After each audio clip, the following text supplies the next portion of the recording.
Somewhere around in 2015, Volkswagen was amidst a huge crisis.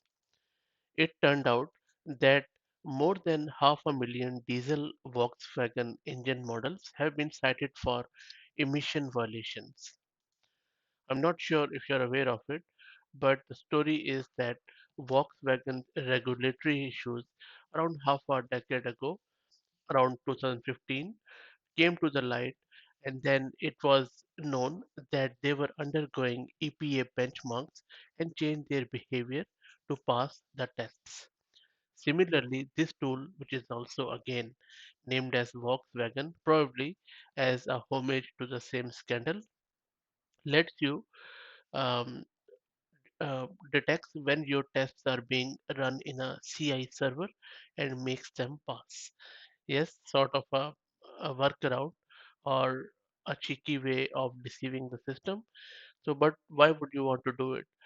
In their description, the authors of this tool say that if you want your software to be adopted by Americans, good test scores from the CI servers are very important. So this tool uses a defeat device to detect when it's being tested in a CI server and will automatically reduce errors to an acceptable level for the tests to pass. This will also enable you to spend less time worrying about testing and more time enjoying the good life as a trustful software developer. Installation is fairly simple.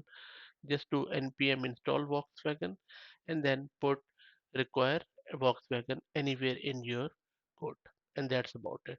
And it will make sure that your the tests on your CI server will pass. So I'm not going to comment or judge this software. I will leave it to you, but I just found it interesting, so thought of sharing with you. I'll drop the link of this GitHub repo in video's description so that you can research more on it. Thank you, and if you like the content, please consider subscribing to the channel. Thank you.